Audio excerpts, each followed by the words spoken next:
c'est un documentaire, Mile and a Half. C'est vraiment bien fait. Ils me démontrent un peu jour par jour qu'est-ce qu'ils ont fait dans la trail. Puis c'est comme les paysages qui m'ont donné le goût de le faire. Puis après ça, j'ai juste cherché de plus en plus.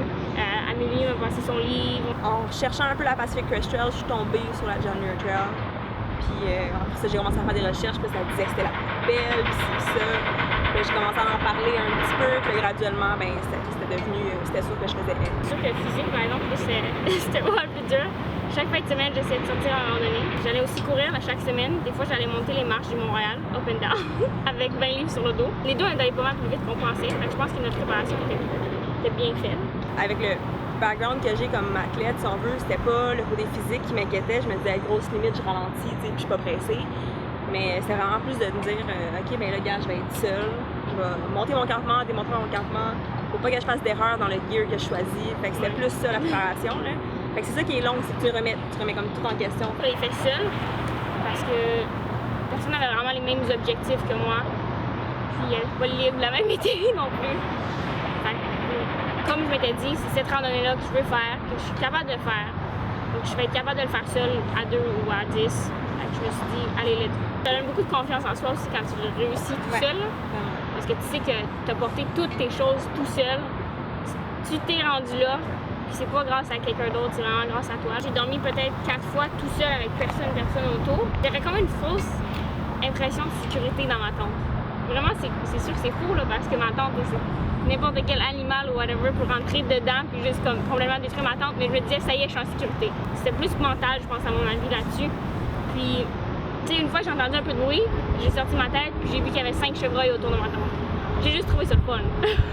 Juste de fermer ton zipper le soir. Soudainement, t'es comme dans ta petite maison. T'as tes habitudes aussi, là, genre j'avais mon petit sac là, ma bagourde d'eau là. T'es confortable. Là, tu retrouves ton élément de sécurité parce que veux pas, tu campes toujours à une place différente tous les soirs, tout le temps. Fait que c'est toujours un nouveau paysage, une nouvelle chute d'eau à côté de toi aussi, ou des nouveaux bruits. Mais quand tu zippes ta tente, ben c'est toujours la même chose. Le plus gros défi, honnêtement, ben, c'est sûr que les kilométrages en tant que tel, c'est un défi. Mais c'était rendu une habitude, on était rendu entraîné. Donc c'est rendu plus facile chaque jour d'avancer. Puis aussi, à chaque fois que c'était difficile, tout ce que j'avais à faire, c'est vraiment de lever la tête et faire wow, c'est pour ça que je continue. Sinon, c'est sûr qu'on a eu des petits accrochages de temps en temps, d'une chute, mais là c'est plus dur quand on est tout seul, puis de se relever, tout ça. Ok, on a quelques bleus, c'est correct. Je chutais parce que j'arrêtais pas de dépasser 2 personnes tout le long de la journée. J'avais pas vraiment envie qu'ils me dépassent ou que je leur dépasse dans 2 minutes parce que j'avais pris une photo de fleurs. Puis là, finalement, j'ai trébuché en face d'eux autres. J'ai trébuché face première, mais mon sac est tellement lourd que je suis pas capable de me relever tout seul. Fait que là, tout le monde est un peu pressé à essayer de me relever. Fait que mon réflexe, c'est juste, ben là, je vais me tasser de la trail. Sauf que la trail en Californie, c'est vraiment notre largeur. Avec tout le monde qui panique un peu, ben j'ai oublié qu'il y avait comme un ravin qui descendait dans une rivière. Fait que mon réflexe, c'est ok, je vais me tasser, tout le monde veut passer. Fait que moi, j'essaie de me tasser. Puis là, le gars, il ramasse mon sac, me ramène, il dit tu t'en vas dans le ravin, là. Qu'est-ce que t'es en train de faire? Puis là, je suis comme ok, c'est beau. Fait que là, on a enlevé mon sac, je me suis relaxée un petit peu, puis là, ils sont passés. Je les ai repassés finalement plus tard.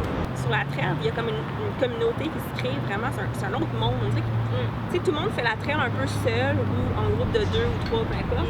Mais au final, tout le monde fait la trail ensemble. Fait qu'il y a comme vraiment une communauté de partage, de genre générosité que genre j'ai jamais vu moi ailleurs. C'était le fun aussi de voir sur la piste les choix que le monde faisait. Tu sais, tout le monde a un peu des choix différents. Tout le monde, il y en a qui vont décider qu'ils voyagent en bivouac. On avait une tente, je pense qu'ils aussi on avait des tentes doubles, 2 places autoportantes. C'est lourd. Ça, je les regrette un peu, c'est plus lourd, c'est plus gros, mais c'est plus confortable. Puis il y a tellement de vent. C'était des roches là, autour de ma tente. J'en ai mis dans ma tente. J'avais tellement peur de m'envoler que j'en ai mis dans ma tente. J'avais mon sac, mes bottes dans mes coins. Moi, mon article coup de cœur, c'était le Singer. Mes bottes qui ont brisé. Jour 4. Puis, je les ai recollées chaque jour parce que la semelle est en train de s'arracher, ça fait tout. Tente, sleeping bag, tout ça. J'ai pas eu à faire quoi que ce soit d'autre que mes bottes, mais c'était parfait pour le lendemain. Fait que ça tenait une journée, le reste je le remettais. Sinon, un autre article coup de cœur que j'ai vraiment. Que j'avais honnêtement un bon jugement avant de partir en randonnée. J'ai jamais fait de la randonnée avec un bâton de marche avant. Puis j'étais comme ah non, voyons, c'est pas pour moi. Là, les bâtons de marche, c'est encombrant, là, oublie ça. C'est pour les vieux. J'ai commencé la première journée, puis je me suis dit, oh mon Dieu, j'arriverai jamais à faire la randonnée. J'avais pas mes bâtons de marche à ce moment-là, j'étais accrochée sur mon sac, je me suis dit, c'est plat, je n'ai pas besoin. Ça y est, là, je vais abandonner. La première journée, c'est trop dur, mon sac est trop lourd, c'est une journée facile, j'y arriverai pas. J'ai dit, mais voyons, je suis pas venue traverser tous les États-Unis pour partir après la journée 1. Là. Fait que là, j'ai dit, OK, j'ai sorti mes bâtons de marche, j'ai commencé à marcher. Ça m'a donné un rythme.